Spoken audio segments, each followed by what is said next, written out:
Welcome back to our channel, my wonderful soap opera family. We have so much to talk about today, and I am just bubbling over with excitement to share these new revelations with all of you. Let us get right into the magic.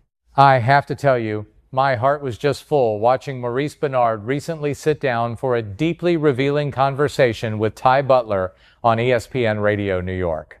You could just feel the genuine love in the room because it turns out Ty and his entire family are massive, lifelong fans of General Hospital, just like us. There is something so incredibly special about seeing an interviewer who truly understands the history, the nuances, and the emotional weight of the show. It felt less like a formal interview and more like two old friends sitting on a porch, swapping stories about a man we have all known for decades. I found myself nodding along, completely captivated by the deep, thoughtful questions Ty asked, ranging from the current chaos in Port Charles to the profound memories of our favorite mobsters past. Can you believe that this week, our beloved Maurice is celebrating 33 years on the ABC soap opera? 33 years! He first stepped into the shoes of Sonny Corinthos on the 13th of August, 1993, and our television screens have never been the same since. I remember those early days vividly, the way he brought this dangerous, magnetic energy to the town. Watching him evolve from a ruthless young enforcer into a deeply complex, fiercely protective patriarch has been one of the great privileges of my television watching life. It is rare to see an actor breathe life into a character for over 3 decades, making him feel like a real person we all know, love, and sometimes get incredibly frustrated with when he makes those stubborn decisions. The biggest shockwave currently hitting our screens is the monumental decision for Sonny to finally step away from the mob life alongside his loyal right-hand man, Jason. When Maurice spoke about this massive shift, I was hanging on to every single word. He confessed that when the writers first approached him with the idea of leaving the syndicate behind, he was not surprised at all. Instead, his first thought was simply an eagerness to see what creative magic they could make with this new direction. I just love that attitude. It shows the mark of a true artist who is always ready for a new challenge. He recalled how, during the absolute peak of the mob era on the show, many viewers expressed their frustration, feeling there was just too much violence and too much focus on the dark underworld. What really struck a chord with me was Maurice's brilliant perspective on what makes his characters so compelling. He explained that his main concern has never been the specific illegal activities his character is involved in, but rather that the patriarch maintains his power, his presence, and his undeniable influence. And he is so right. Power does not always have to come from the barrel of a gun or a violent turf war. As Maurice so wisely pointed out, there are countless ways to wield power in the high-stakes world of business. You can influence people, control industries, and dominate the boardroom without ever breaking the law.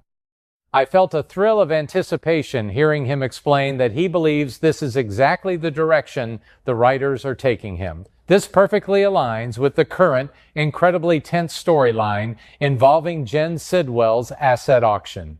We are watching a fascinating pivot from a street-level mob boss to a high-rolling corporate titan, ready to throw down millions and outmaneuver heavyweights like Valentine, Cassadine, and Drew Kane.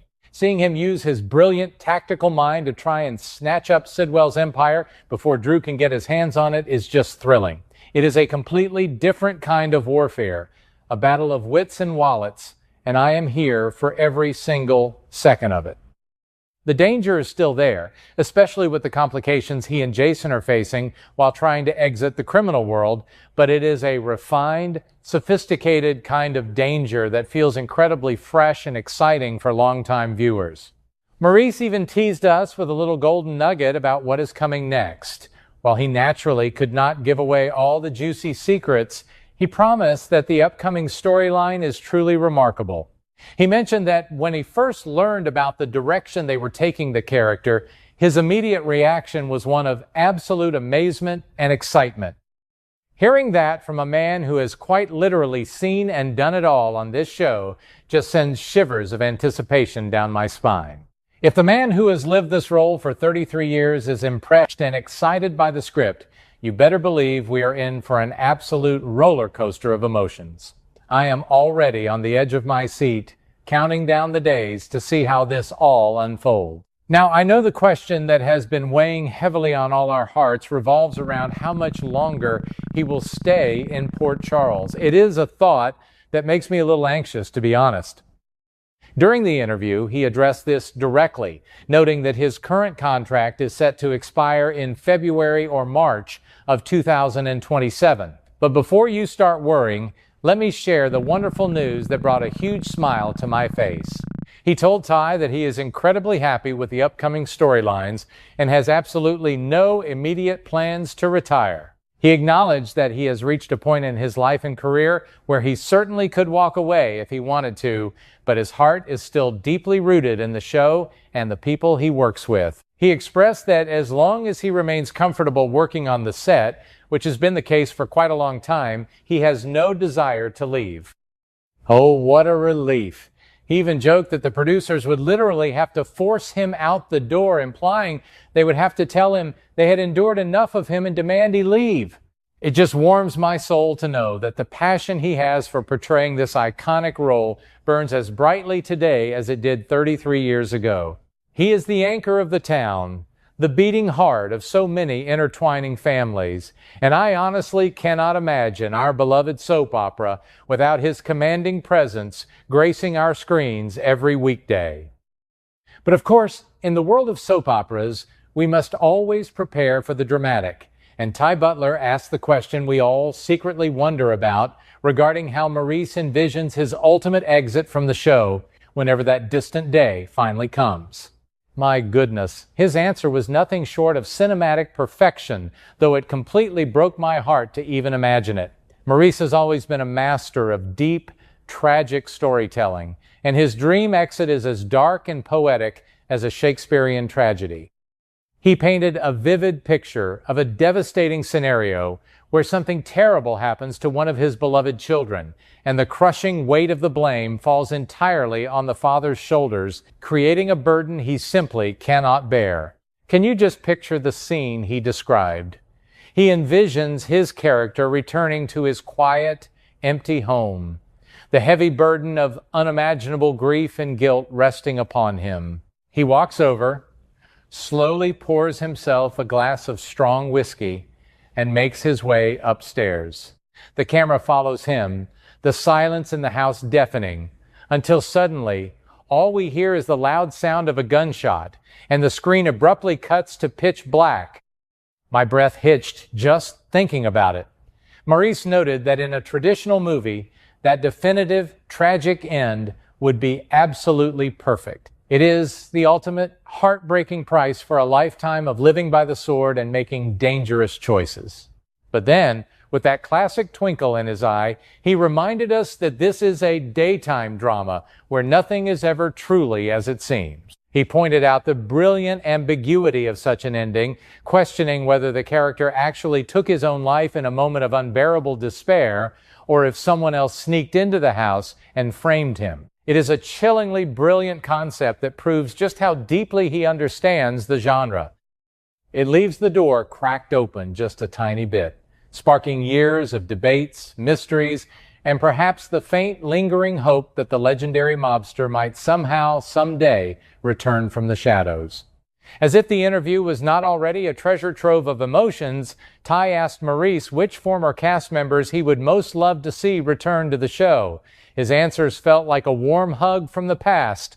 The first name he mentioned was Brenda Barrett, played by the breathtakingly talented Vanessa Marcil. Oh, my heart! The chemistry between those two was the kind of lightning in a bottle that you only see once in a generation. Their love story was so passionate, so turbulent, and so deeply romantic that it still echoes through the halls of Port Charles today. The thought of Brenda walking back into his life, especially now as he navigates this massive transition away from the underworld, is almost too wonderful to comprehend. The second name he brought up brought a tear to my eye as he mentioned the legendary Luke Spencer, portrayed by the late, incredibly missed Anthony Geary. Maurice spoke of him with such profound affection and reverence. Luke and Sonny had a relationship that defied simple definition.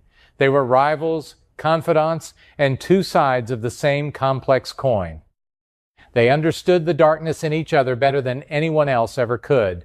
Knowing how much Maurice misses his former scene partner, both as a colleague and as a dear friend, added such a poignant, bittersweet layer to the conversation. It reminded me of the golden era of the show, filled with larger-than-life characters who captured our imaginations and never let go. Finally, he mentioned Morgan Corinthos, played by the phenomenal Brian Craig. This one truly hit me right in the chest. The loss of Morgan is a wound that has never fully healed, a tragedy that fundamentally altered the course of his life and his family. The guilt and sorrow he carries over Morgan's death are still palpable in the performances we see today. If Morgan were to somehow return, perhaps revealed to have survived all this time, it would completely shatter his father's world in the most beautiful, terrifying way possible.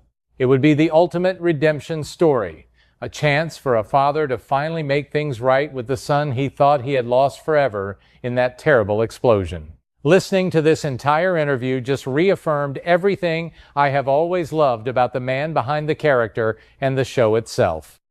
He is not just an actor reciting lines, he is a guardian of this show's legacy, deeply invested in the emotional truth of his character.